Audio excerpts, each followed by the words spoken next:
Welcome back, everybody, to the Awesemo.com Nhl Dfs strategy show. Nice 7-gamer to talk about. A little early slate underway already. Last couple games of that are just starting. So full day of hockey. I'm Jake Hari, joined by a guy who I haven't done a show with in like over 2 weeks, weirdly enough. Josh Harris. How's it going, Josh? How have things been going for you for DFS? Going pretty good. You said you went into a slump around the last time we had a show, which is not a coincidence. So I'm here to light some fires. So yeah, I had a mini slump buster last night. I was doing pretty well in the 10. I think I was leading it for a while and then got passed up. But then I had I think a Hellbuck lineup with Winnipeg finish in the $40. So I got first in that. So nice. It was a pretty good overall night. You're going to be on with me today.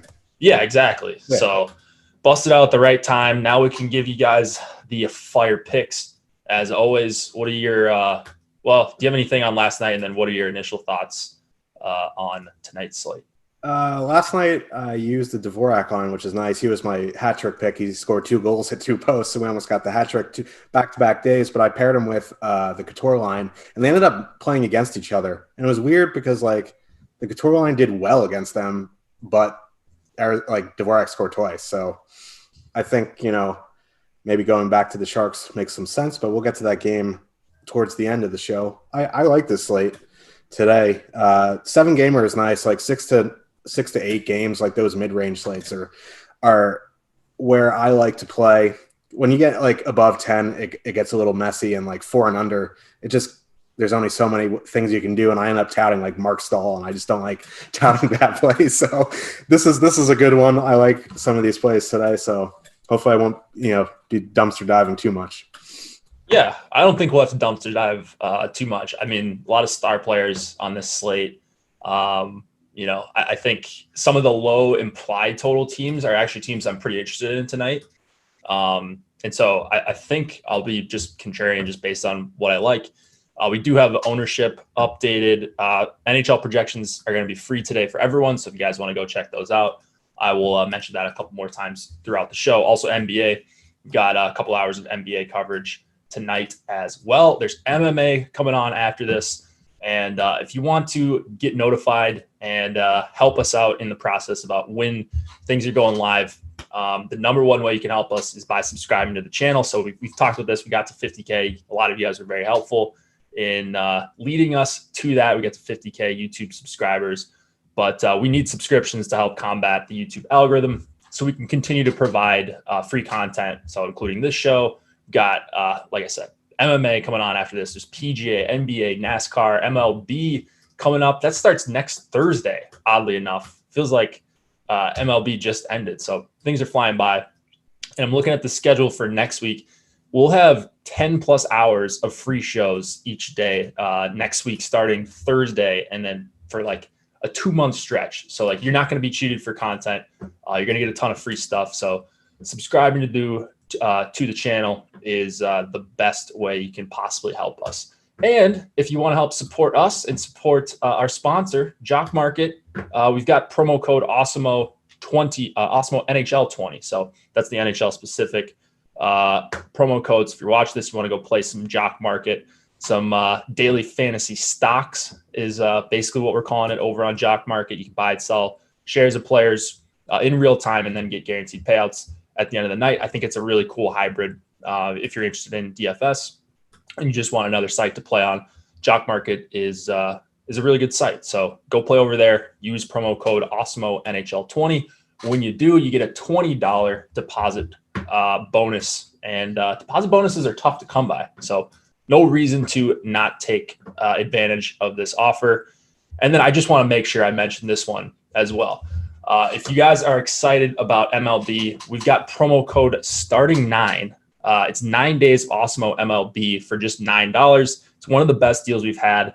Josh, I know you're excited to play some MLB. You're going to be getting into the fantasy cruncher. You're more of a single entry guy for MLB, right? But you're going to be experimenting with the tools on the site, right? Yeah. So the last few years, I had very good success at high stakes single entry, but I do want to get into a at least starting off at like 20 max in that 4, because that 4 is like a great structure and is a very big prize pool. So if I can get a good start going down there, I can work my way up. But I am excited about MLB. It's very similar to ML, or very similar to hockey. So there's a lot of similarities. So it's a pretty easy leap. Yeah, absolutely. So promo code starting 9. If you guys want 9 days of Awesemo MLB for just $9, it's $1 a day. You don't have to splurge to get the tools, the projections, the ownership projections, top stack tool for MLB. That was our first top stack tool a couple years ago. And so now we've got it for every sport. That's everyone's favorite tool for MLB, it seems like. So you win a little bit of money in those 9 days, then lock in for the rest of the season, and everybody's happy. So get in Slack, of course, when you use that promo code starting 9. All right, let's get into the games here. We've got Tampa Bay and Carolina. We've got a 2.9 implied total for the Lightning, 2.7 for the Hurricanes. Vasilevsky likely against James Reimer. Not seeing a whole lot of ownership on either side of this game because of the low total. You know, it's 5.5 game total with a little bit of juice to the over. So we'll call it 5.6 or so. Kind of know how the matchups are going to go with Carolina. I did see Trocheck was skating this morning, but I'm not sure if he's going to be in. I don't have him in right now. I don't know if you've heard anything about him, Josh. I just saw that little blurb. But what are you liking in this game here?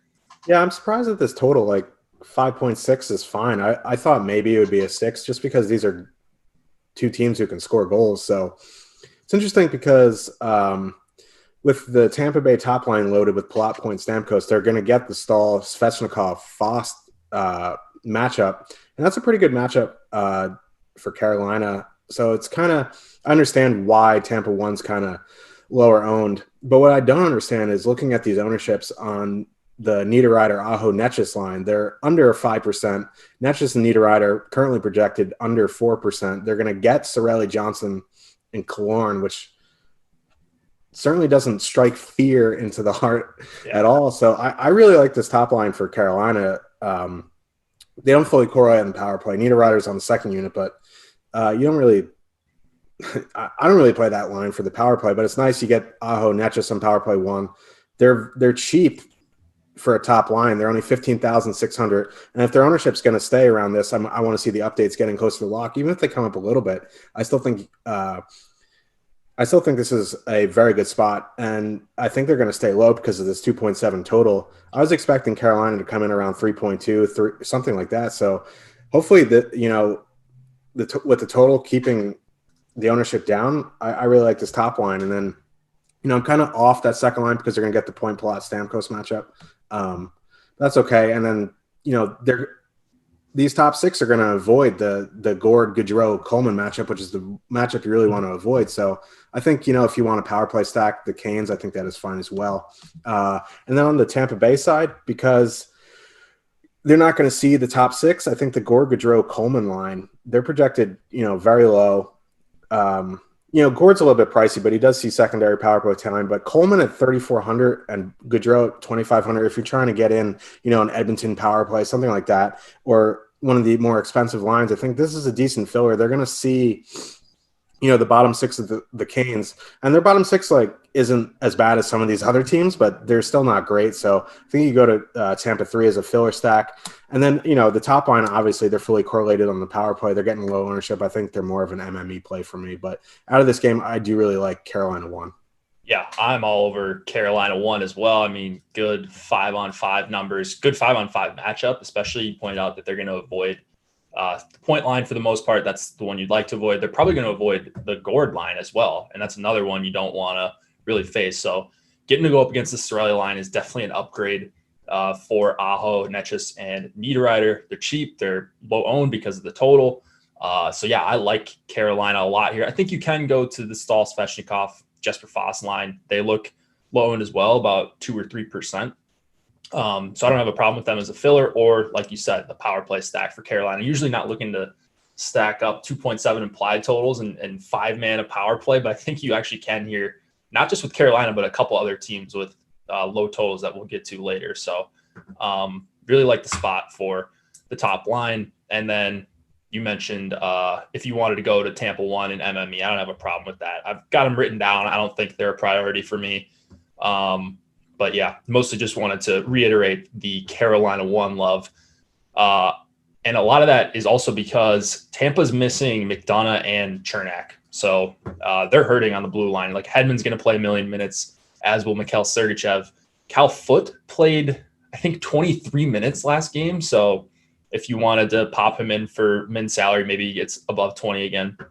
Don't have an issue with that. But just going to mostly Dougie with my Carolina stacks. And then probably some Brady Shea again. It feels like we've all been on him a little bit recently, playing good minutes, but doesn't get a lot of power play time, more of a one-off guy. Yeah, and I see in chat, Clayton says, morning skate, Carolina had Netchus, Aho, McGinn, and then Niederreiter, Stahl, Fogle. So if that's the case, we have to – luckily this is a 7 o'clock game, so we'll see it. Carolina loves mixing up their lines, but I don't know what that would do for me. I would have to think about it, but as it currently constitutes, I do like the top line, but we'll have to see towards pregame skate at 6:30 if they do mix them up. If you're in Slack, I'm sure we'll have our opinions on that. But on defenseman, I agree with you. Brady Shea, 2,900. Dougie for sure, 6,800 if you have room. He's not someone I'm going to force in, but if I have room based on my builds, I do like Dougie. Same with Hedman. You know, these expensive defensemen, I don't try to force in, but if I have the space, I'll obviously play him. And then, yeah, I guess Cal Foote if he's going to see the minutes. Otherwise, I'm looking elsewhere. Yeah, Cal Foote, just a min salary guy that I think you can pop in. So, okay, I didn't see those lines. Me either. Like if it was, so if it is Aho with Netchus, so it's basically just McGinn replacing Niederreiter, right?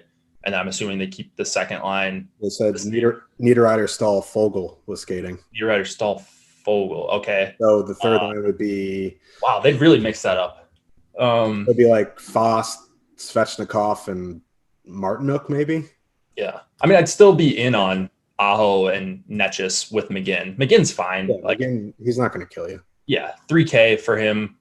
It's not like he's a terrible player. Like his rates are actually okay if I remember correctly. So I would still be in on Carolina 1, makes him a little bit cheaper. Maybe a combo that people don't get to as well. If this isn't a line that's known about, it's Saturday. Maybe people are out doing God knows what. So might not be willing to change up their lines. But I would rerun my lineups if we get new Carolina lines. I think it is a good enough spot for me to do some makeovers with my lineups. Anything else here?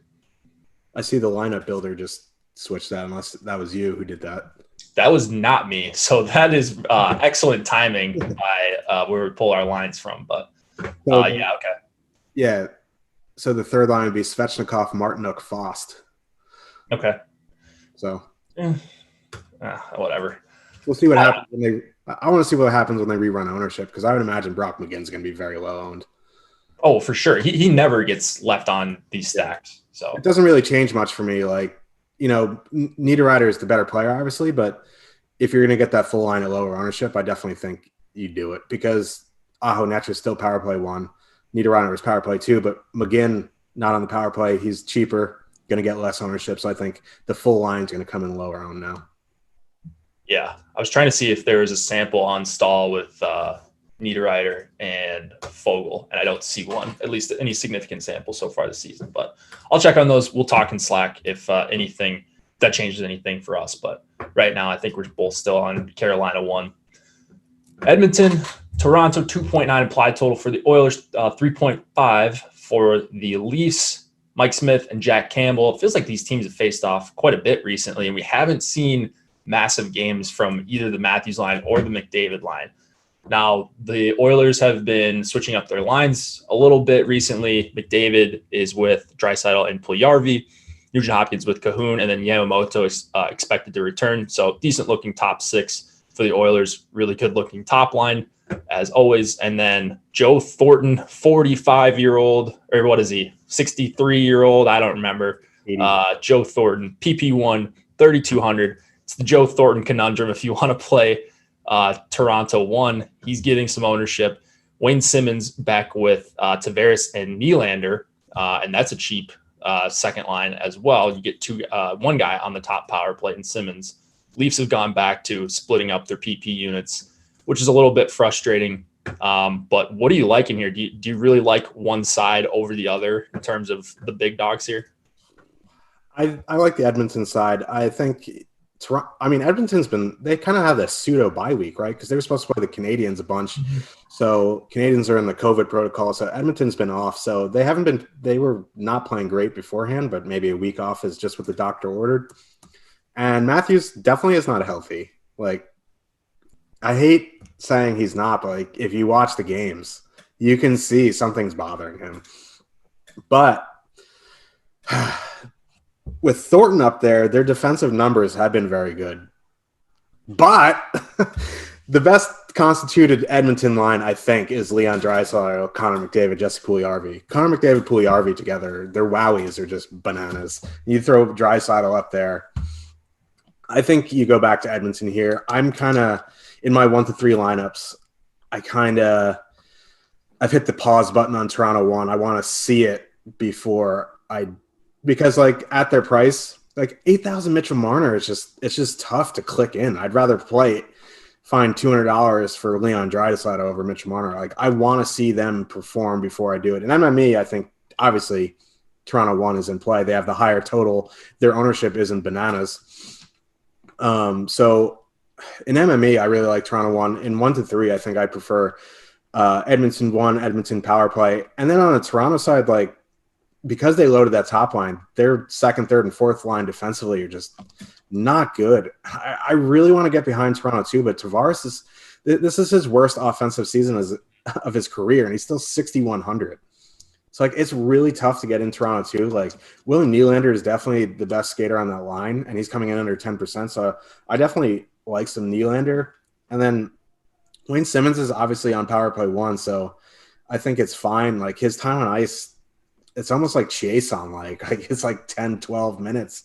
But he's power play 1. He's in the top 6, so I think that's fine. And where I really like as a filler line is that third line. Like, they're going to get the bottom 6 of Edmonton, which is just garbage. And it's Mike Smith. Like, he's not good. Edmonton isn't good. Defensively, they're not great. So, like, I want to get behind Toronto. It's just Tavares has been bad, and he's overpriced. That top line is going into McDavid, Draisaitl, which is tough. So really, like, as a filler, I like this third line. I'm not saying go all in on him, but I think in the more expensive builds, I think you can go to this third line. Hyman's been great, especially for being a bottom 6 player. He's on power play 2. I would imagine he's going to take some shifts up in the top line too. So for me in this game, I really like Edmonton 1, Edmonton power play. And then in MME, I like Toronto 1, Toronto power play. And then, maybe if you're even making 5 to 10, I think you can throw in, Toronto 2 and a couple. Yeah. I mean, definitely a lot to like in this game from an MME perspective. I think you can go to, obviously, Edmonton 1, Toronto 1, regardless of what you think of Matthews. I think there's still upside there of them being the top overall play on the night. So specifically Matthews and Marner. So they're priced for an upside game. They could easily give that to you here. A little bit worried. Like, both of these top lines have amazing numbers at 5-on-5.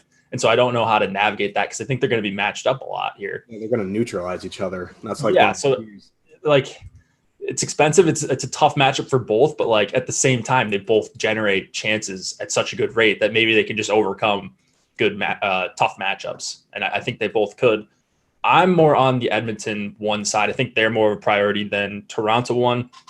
We've talked about Matthews' injury for like a month. It seems like he's been playing with this wrist injury, but they keep putting him out there. So I'm just kind of sticking with what I've said is just, he can't be that hurt if they're going to keep playing him in a year that they're going to be competitive. Yeah, it's got to be a pain management injury. Yeah. It can't be like something structural.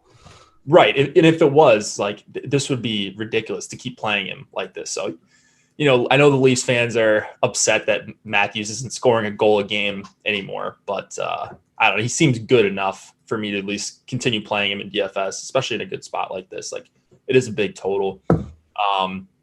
The second line, they have really good numbers in a very limited sample. They played a couple games together before Simmons got injured, and they were awesome.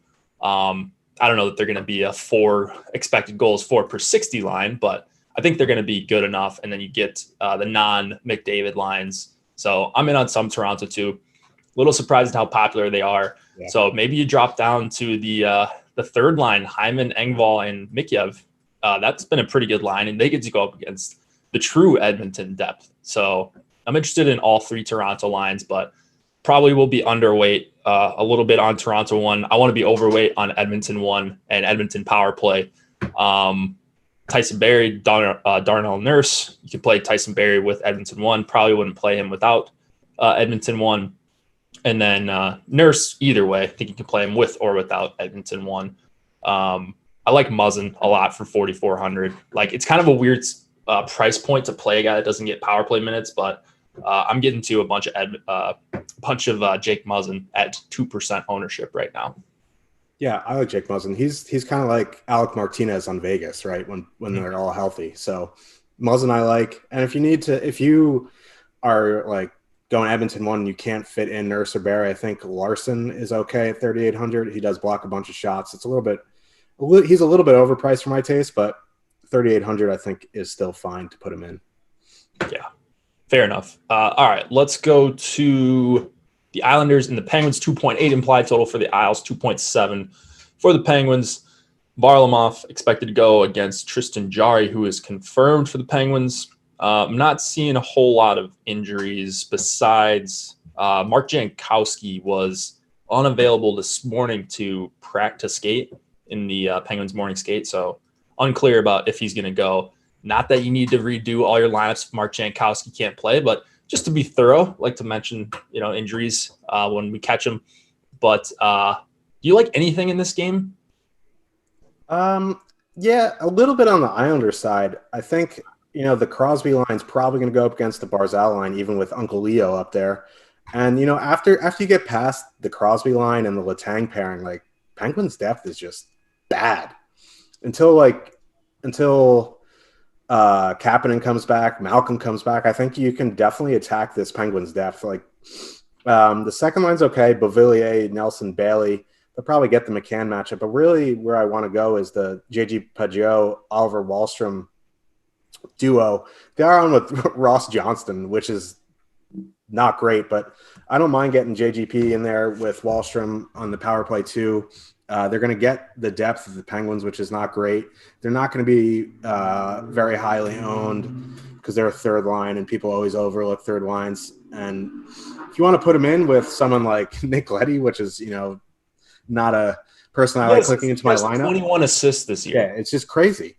For 3,300, and he's projected under 1%, you get full power play 2 correlation. And it's not like the Islanders aren't one of those teams who play the top power play unit for like 150 of the 2 minutes. It's kind of pretty split. Mm-hmm.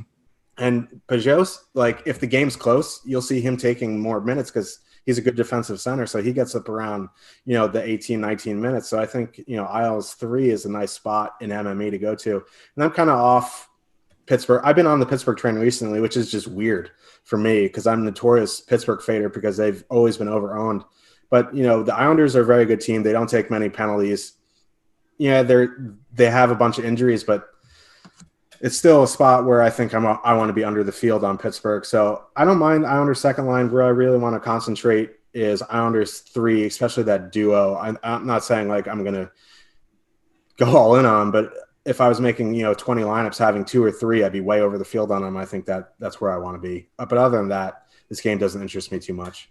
Are you seeing Beauvillier with Nelson and Bailey on line 2? Okay. Yeah, so that was one. I think I have that, but I just wanted to make sure because I saw Beauvillier earlier with Pageau and Wahlstrom, and that would definitely be a trio I would be looking towards. I think you can probably go to either of the Islanders' second line or third, especially for MME. Pretty complete second line if it's Nelson with Beauvillier and Bailey, even though not a big Josh Bailey guy. I don't think anybody is that plays DFS, but Nelson, pretty good price for 4,700. So if you want to go there, they're not going to get the Crosby matchup, which is important. So I'm probably off Barzal and Eberle, like just getting weighed down by Uncle Leo. And I do actually like Pittsburgh 1 a lot right now. I'm probably going to regret being over the field on them just because the Islanders are so good defensively. But if they're going to come in like even below 10%, I think I'm going to be pretty well over the field on that. They are an elite line, so yeah. So that's what I'm thinking here is just like elite line at home.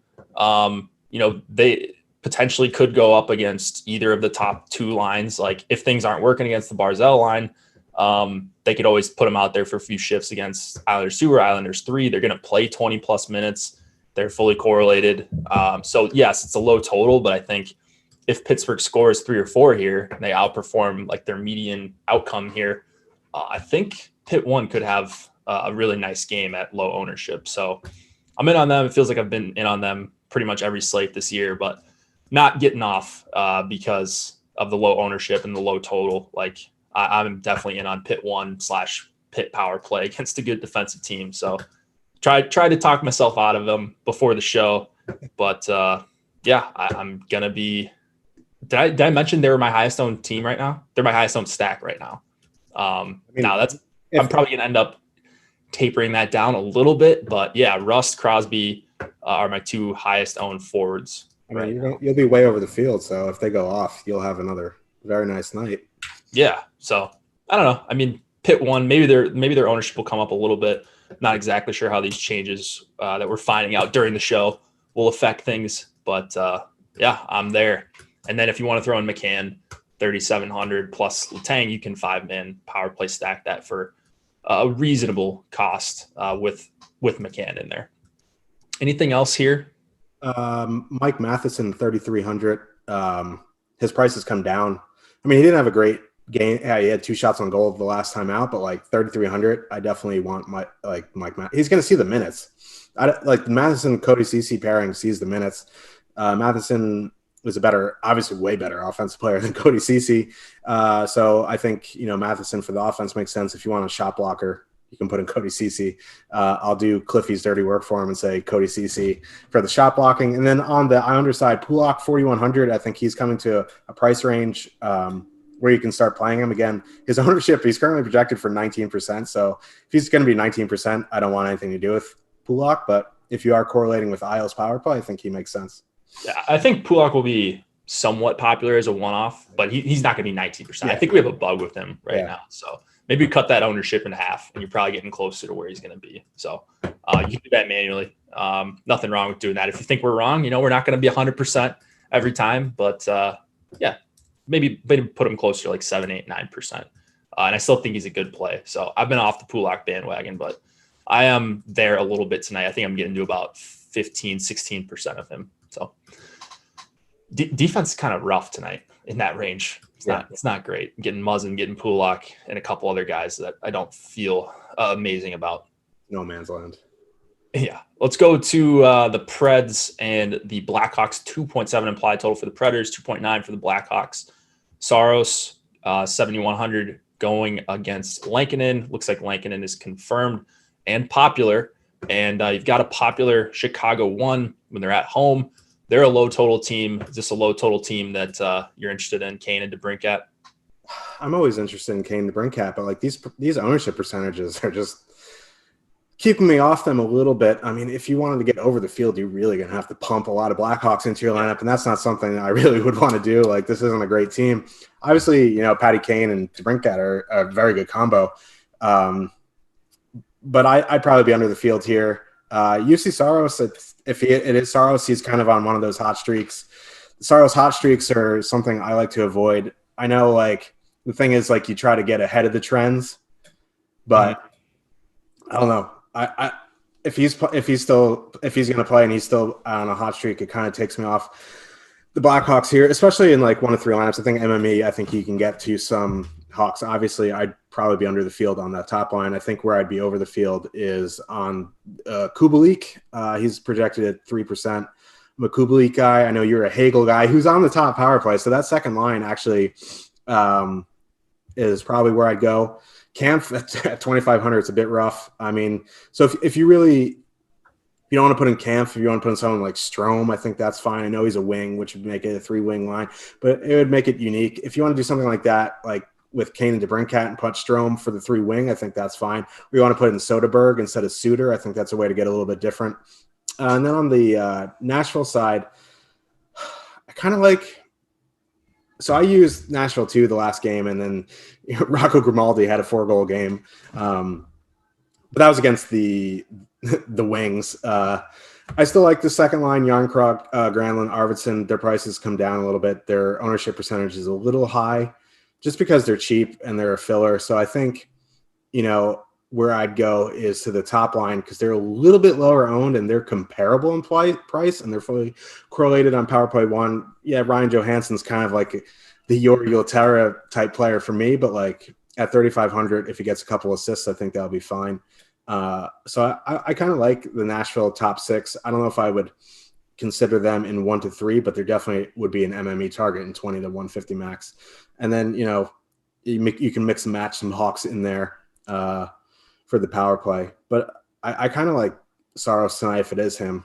And then Lankinen at 23%, 8,100, coming off like, what was it, a 43 save shutout against the Panthers. I think it's okay, but personally, I don't like spending up for a chalk goalie, especially at 8,100. So I think I'd be off Lankinen. Yeah, I think I agree with pretty much everything there.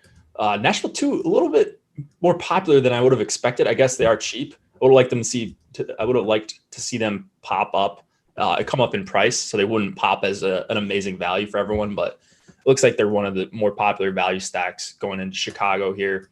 If you want to go to Nashville 3, it's just tough chasing the 4-goal Rocco Grimaldi game, but they are dirt cheap, going to get Chicago depth. I think I just have a problem with getting to a lot of Chicago 1. We just talked about Pitt 1. I just talked about how, I'm going to be over the field, and it's mostly just because the other team, like the other lines around them, are just way more popular, and I don't think it's that different of a spot. So Chicago always gets inflated ownership because it's Kane, because it's DeBrincat, and they have a cheap center between them. But they also switch their centers up a lot, so maybe you go with just the Kane and DeBrincat duo. Those are going to be the guys doing the majority of the scoring more often than not. But yeah, I think I'm going to be under on Chicago 1, probably a little bit over on Chicago 2, maybe get to like double or triple where they're at, and they're at like 2-3%. So I'm fine with Chicago 2. Hagel the Bagel, Kubalik, 5,600. But yeah, I wanted to see lower ownership on Nashville too. That was like my favorite play in this game. But if they're going to be the most popular filler stack on the slate, then I'm going to have to allocate some of that ownership elsewhere. And then Yossi, 6,300. Having him back in also makes me like feel better about not being on the Chicago train as much tonight. Like that's just a huge difference maker for this team. So, we talk about him for DFS, but he's also just one of the better defensemen in all the league. Like it just completely changes their overall team dynamic. So yeah, I'm on Yossi some. I'm getting to only like 25-30% of him tonight, which is low for me. Usually getting to even more for 6,300, but it's a fine spot for him. You can correlate him. You can one-off him. Same thing with Ekholm at 5,200. He's going to be a lot less owned.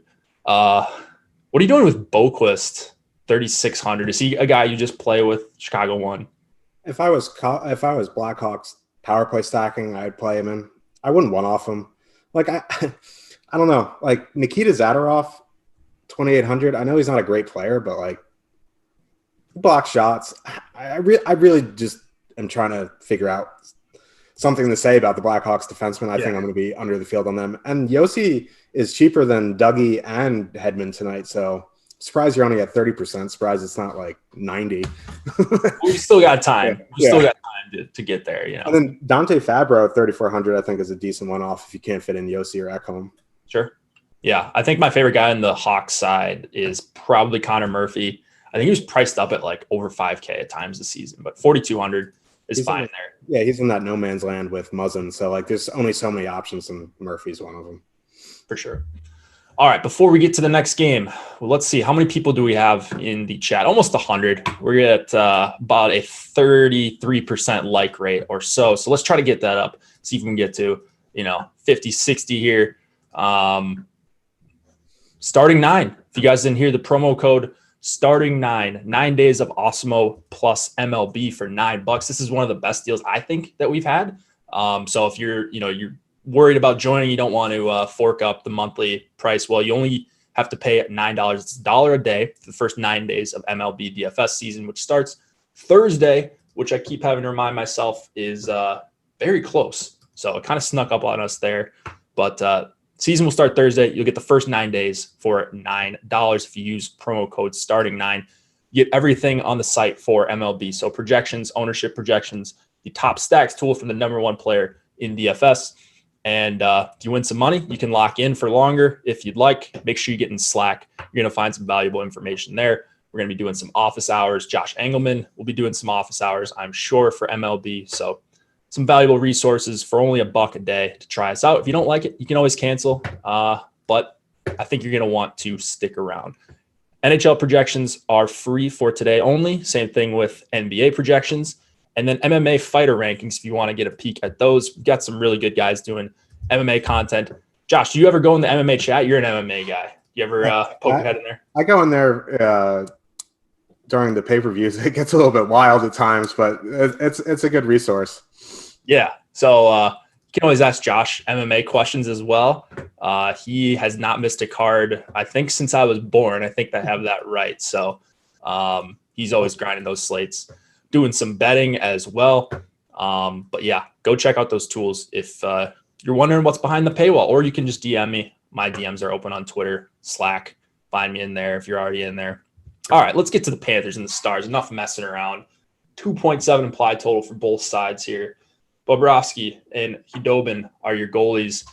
Couple question marks here. One thing we know for sure, no Barkov for the Panthers. That seems like kind of a big deal. No Patrick Hornquist for the Panthers. That seems like kind of a big deal.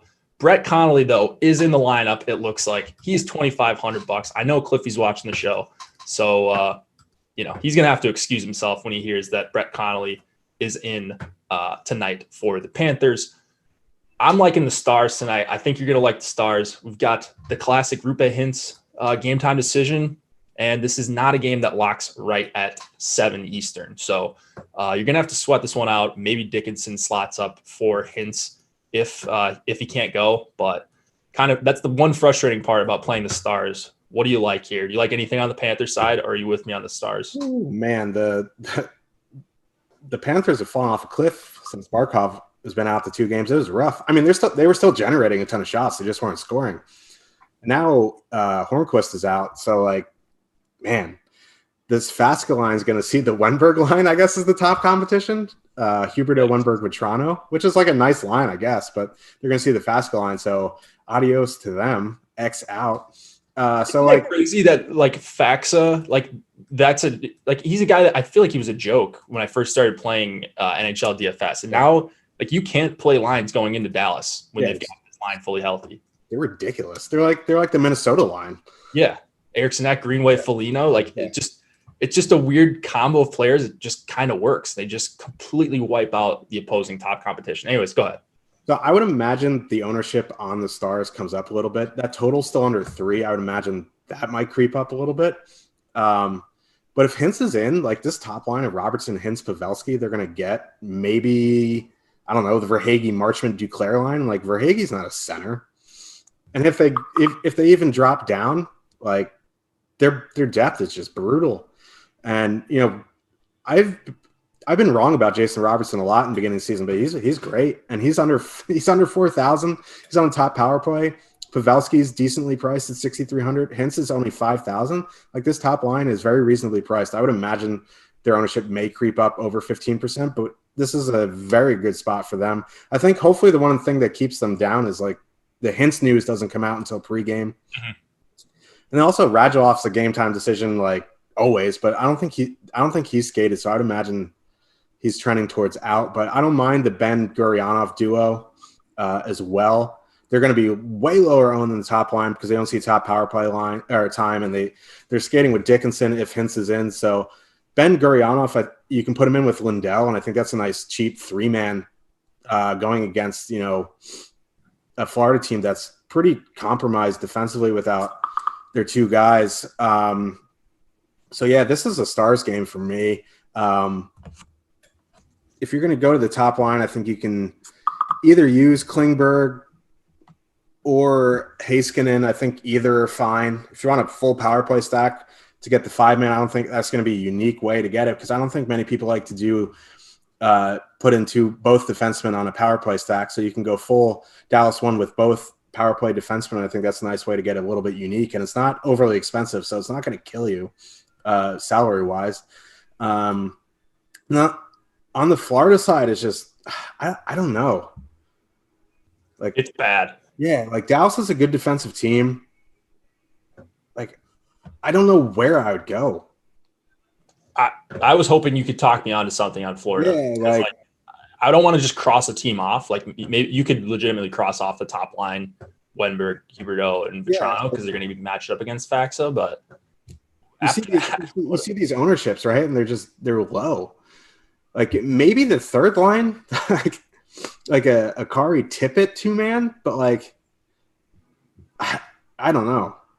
I honestly think, like, if I was going to play anyone on Florida, it would probably be these defensive defensemen, just because they're going to block a bunch of shots, because you would think that Dallas is going to run them over. So, like, Gustav Forsling, 3,600. Our boy Goodass at 2,900, I think is decent. Like, it's weird. Like, his wins above replacement this year have been really high. So 2,900, I don't mind, one-offing and hope he blocks like 4 or 5 shots. So really, there's stuff like I want to do with Florida, just because it's going to be super low owned. I just can't find anywhere that I would want to be. Even in MME, like, there's nothing you want a full stack. So maybe if you want to have like a one-off Duclair or a one-off Brett Connolly, I know Cliffy probably has at least 30% Connolly. Not really, but he probably at least has one Connolly. So I think like a one-off for Hagee or one-off Duclair, I think you can do. But other than that, like, full stacking is a no-no on this slate for me. Yeah, I mean, the Panther, like, it should just be MME flyers, like or just the reason you would use Panthers lines would just be as a way to get in more Edmonton or Toronto, whatever your favorite stack, Pittsburgh for me, whatever your favorite stack is. Like, you're not playing Florida because you're like, man, I can't wait to play Florida going into Dallas here. Jake just loves Wenberg not being relevant. Yeah, Wenberg will probably Hattie. Scored 4 goals against the Faxa line at 5-on-5. But, then we'll just move it on to the next slate. Yeah, it's tough to talk about the Panthers. You mentioned the third line. I mean, I don't even know what would be considered the third line. Maybe the Connolly line honestly might be like their second line. You could see them getting 15 minutes tonight. Are they going 11-7? Because I see in the lineup builder, Nudivara is on the fourth line. Yeah, I'm just seeing that as well. So, I don't know. Connolly probably not even your worst one-off on the slate for 2,500. He does have good rates, and so that's why Cliffy likes him. So I'm poking some fun at him. But I'm all over the Stars. They're annoying because of the Hintz game time decision, potentially Radulov. I'm assuming Radulov's out. But like I said, you could see Dowling move up there if Hintz can't play. They're fully correlated on the power play if Hintz can play. So Robertson, Hintz, and Pavelski, they're popular, but I'm all over this Stars line. The top 2 lines aren't going to face against the only Panthers line that's worth anything. And so it is a low total, and that's what's worrying me. Like, the total hasn't really moved since Hornquist was out. And, like, I would think the Stars have to be a bigger favorite here because this is not the same Panthers team. But the line, I just looked it up just to make sure I was putting in the correct total from the site that we get our Vegas data from. And it's the same. It hasn't moved. So, maybe the Stars are a slight favorite here, but it's not overwhelming. And so, like, I feel like I'm Michael Scott, like I'm ready to get hurt again on these Stars. Like that's what I keep thinking when I'm, seeing all these guys come up in my crunches, but I'm slamming the top 2 lines and then just adjusting as I go. It's not like I have much to do tonight, so I'll swap some probably dead Stars lineups, 30 minutes after lock. Not the biggest deal. And then you mentioned Heiskanen, Klingberg. Those guys are both perfectly fine. I don't really know how to decipher between the two at their respective prices, both playing on top power play. So probably wouldn't be looking to one-off those guys too much tonight because I think they're both going to have some ownership. But in Dallas stacks, have at it. And then Oleksiak, got to mention him. I don't know if you mentioned him, but he's $2,800. He's going to play probably 20 minutes tonight. So. Oleksiak for sure. He's my guy. He carried my sorry ass during the playoffs. in showdown. That dude is just a monster in the playoffs. I kept fading him because he was always like at some point he became popular like in the cup finals. And so I got crushed in showdown. Those last like 15 slates, it felt like, because I was just like fading the stars. I was like, they can't keep doing this. And they just won every game, it seems like. So till Tampa got him at the end. But yeah. Let's go to the Sharks and the Yotes. 2.7 implied total for the Sharks, 2.9 for the Yotes. Probably Dubnyk, maybe Nhl again for the Yotes. Yotes won this game 5-2 last night. They put it on the Sharks pretty good. Top line for the Sharks was okay at generating some chances. They're over 10% ownership. In fact, they're over 12% ownership. One of the more popular lines in the night. Not sure how I'm feeling about that. And then you've got these Coyotes lines that are pretty ugly. You've got some nice duos, Dvorak, Garland. You know, if you want to go Kessel, Keller, maybe, or I'm not even going to mention the rest of these lines. They've got like one line that's probably full stackable here. What do you like it in this one? You feel like the Yotes are going to give it to him again? It's weird because like last night or yesterday on the show, Cliff and I thought the Brassard line was going to go into Couture, but it ended up being the Dvorak line, and I was on both of them, which was weird. So if they're going to hard match Dvorak against Couture, I think there is merit to going back to the Couture line. I know they didn't do anything last night from a fantasy perspective, but they actually had good numbers against them. And if it is Nhl on a back-to-back or whoever their 19th string goalie is, because everyone's hurt, I think, you know, this is a spot to go back to the Sharks. I think where I want to go from an ownership perspective is the second line. I don't like Marleau, but Tomas Hertl did move up to the top power play unit, and Burns got moved down to the second unit. So I think because the Arizona PK is bad, so I think if you want to go with the top line, add in Hertl and then Carlson, I think this is another spot where you can power play stack. I know the total isn't great, but it is Nhl on a back-to-back if it is him or some other goalie. I was just looking up the backup goalie name. I don't know who it is. Ivan Provatov. I'm assuming maybe the S is silent there. I don't know. We're not going to be the ones to figure out the pronunciation of Ivan P.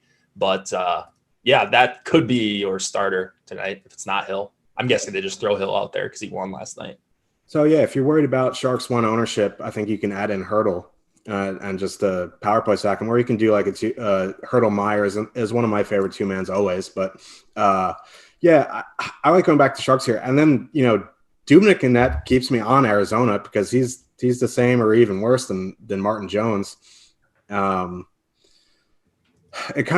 know Dvorak had a good game last night, but it kind of takes me off that line if they're going to hard match Couture, because that Couture line is actually good. So I think where I would go is the Keller Kessel combo, or even,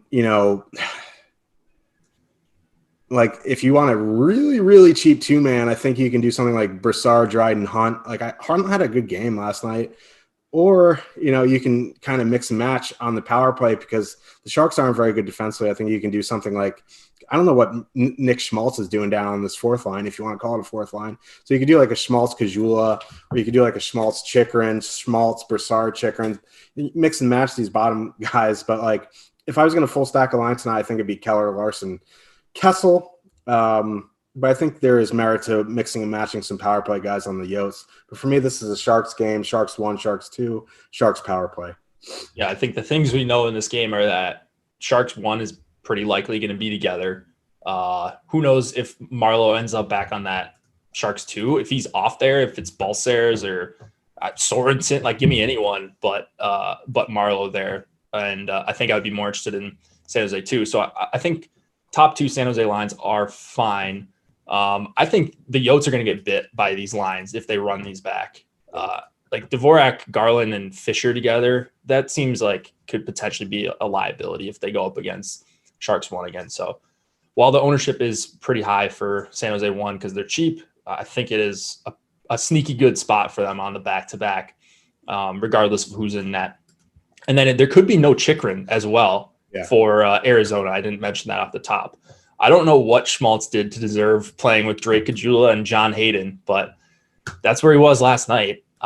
If he was back with like Garland and Keller, then I would love Arizona here, but they just don't really have a complete line. Just move him up and put him between Keller and Kessel even. Yeah. Fine. Like they're trying to do this thing where they have balanced 4 lines. Like when has that worked for anyone? Unless you have good players throughout the lineup. Like they just don't have enough good players. Like, I don't know. I would, whatever. We can be coaches on this show, but no one's gonna care. So I'm fine playing some Dvorak Garland or maybe Dvorak Garland Fisher, but just be ready to swap if you play the Yotes, because it doesn't matter if they win, lose, draw, they're live to switch up their lines before, and you might even get the wrong lines tweeted out. So who knows with the Yotes? I try to just temper my expectations for them. I usually limit them in FC because I don't want my night to be blown up by getting the wrong Yotes lines. So definitely more on San Jose here. You mentioned Dubnyk. He's cheap at 7K. It is a winnable game, but he's been pretty bad for a number of years now. Chikrin being out would be a pretty big loss for the Yotes. Do you know who would slide up? Probably Ekman Larson to the probably, which is just, I don't know. I had a bunch of Ekman Larson lineups pass me last night. I think that's what ended up losing the $10 for me. So I'm like Goligoski in this. Me too. Yeah. 3,100. Yeah. I always play that guy. Way too much of that guy always. I mean, we won't know who moves up. I think Jason Demers had like 8 or not 8. I think he had 6 block shots last night. But I would guess, I mean, the safe assumption power play won't be Ekman Larson. I guess for 3,900 it's okay, but his rates and stuff are just bad. All right. Before we get to the last game, make sure you tee up your hat trick pick. I don't want to forget that. People seem to like those because Cliffy hit one. Like, you know, we've been starting to do this more regularly, and now Cliffy hits the Vantage ad. And everyone thinks we're just going to hit on these, and it's free money. But I almost hit last night, so we're running hot. Yeah, Dvorak would have been something. Yeah. So I don't think anybody's going to be surprised by mine tonight based on what we've talked about already. But we'll get to those after we break down Jets and Flames. And again, if you guys, you know, if you're watching this live or you're watching this on delay, if you ever need to catch us later, the strategy shows will all be uploaded on to podcast form, whether it's Apple Podcasts, Spotify, wherever you listen. We'll have it up there for you, and you can play us at 1.5x or 2x speed if you know, you're a crazy person. I like to listen at 1x. Have we talked about this? Yeah, I listen to 1x too. If I'm in a time crunch, I go to 1.5, but like my brain just doesn't compute. I don't know why. Yeah, it honestly it just sounds like people are coked up when they're, you know, get a whole bunch of helium. Yeah, so maybe smelling salts. I don't know. This is a hockey show, so Jets, Flames, 2.8 implied total for the Jets, 3.1 for the Flames. Brossoit and Riddick, you're getting a couple backups here. Could be some fireworks. Monahan with Gaudreau and Lindholm. Gaudreau, I think he's playing his 500th game, and his coach said something along the lines of, I hope he has more energy in his 500th game than he did in his 499th. So coaches are not very happy with Gaudreau, Monahan, and Lindholm right now. And how could you be? They haven't been very good. They are going to be, looks like, pretty popular tonight. Same matchups as last night. I'm basically just treating it like what I did yesterday. But since you weren't on the show yesterday, or since I wasn't on the show yesterday, I'll mention what I've got. But what do you got first? Yeah, so it's the same thing as yesterday, except both backups are playing, and they're way worse goalies. Like Dave Riddick isn't very good. Brossoit's okay. I mean, it's 7,000. Maybe you can put him in your Winnipeg lineups. But for me, like you saw the power play go off for Winnipeg yesterday. I think that's where you go back to Winnipeg power play. You can go to the second line. They're going to avoid the Tkachuk, Backlund, Mangiapane line. Their ownership is pretty low. They are very expensive for a second line, which Cliffy and I touched on yesterday. It kind of took them off that because of the price and not fully correlated. So I think you can have some power play stacks. You can use the second line. I like the second line. I like the matchup. It's just a price thing there. It won't take much to get over the field. And then on the Flame side, I still like the Tkachuk, Backlund, Mangiapane line. I know Mangiapane put up a nice donut last night, but I think I think you can go back there as well. If you want to power play stack the Flames, you can do that as well. The Jets PK is not very good. Brossoit is not Hellebuck. So I think there is some merit. And then, we were kind of on the opposite sides of the third lines yesterday, and neither did much. I know Lucic scored, which, you talk bad about Lucic, he'll score. But I think you can take some pieces from both of these third lines. Kopp is on power play too. I think you can one-off him. I don't mind, one-offing, Dubé. He's on the second power play unit, or a Bennett, something like that. But other than that, I think, both top sixes are in play and power play stacking for sure. Yeah, I'm going to be pretty tilted if this is Calgary one night. I don't think there's been one this season that I can remember where they've been on they've smashed like they have in years past. So they just don't look right. Their numbers aren't good at 5-on-5, and they're going to go into a couple at least capable lines for Winnipeg. So the match is going to be Backlund, Tkachuk, Mangiapane against the Scheifele line. I really like the Backlund line there. And then if Monahan, Lindholm, and Gaudreau is going up against the Dubois line, I love the Dubois line. So they're expensive, a little bit difficult to fit in, but that makes me like them a little bit more. 2% for this line, or 3%, or whatever. 5%, I think, is way low for Winnipeg too. So I like both of the second lines here a lot. You talked about the power play for Winnipeg. Yeah, that's fine. They're cheap. They could definitely get a couple again. That trio of guys, you got the empty net situations as well. We've talked about the empty net with Winnipeg so much. They get there every single time, except for last night. I don't think they got an empty netter last night. So, and that actually would have been nice if they would have for me. Yeah. So, but yeah, I like both line twos here a lot. Not worry about Backlund and Mangiapane not being listed on the power play. They go back and forth with that. So Tkachuk, that's one of my favorite plays at 5,900 tonight. Not quite my hat trick pick, but he was in the running for me. And then defenseman here. Looks like Gio was back on the top power play, so 5,700. He's a guy I'd play as a one-off or with a Calgary stack, but the problem is he goes better with the top line, which I'm not too fond of tonight. Yeah. They're going to be popular and smash tonight. Calgary one is, aren't they? I hope not.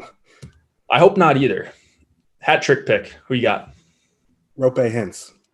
Ooh, do you want a contingency pick in case? Nope. Okay. You got Hintz not only playing, but you've got him scoring a hat trick. That is a really good one. I will take Jake Gensel for the Pittsburgh Penguins. both guys we picked as Hattie picks, their teams don't even have 3 implied goal totals. So there you go. Who's to say that we slam the chalk every time? Other shows are picking McDavid. What does Vegas know, huh? What does Vegas know? We're picking Rupe Hintz and Jake Gensel with a 2.7 implied total. So there you go. A little bit of spice in there for Saturday afternoon show. Thank you, everybody, for watching. Use the promo code STARTING9. It's right below me if you can't see that. $9 for the first 9 days of MLB Awesemo Plus. That is a really awesome deal. Good luck. And Cliffy and I on Monday, I think. So good luck until then. And we're out of here.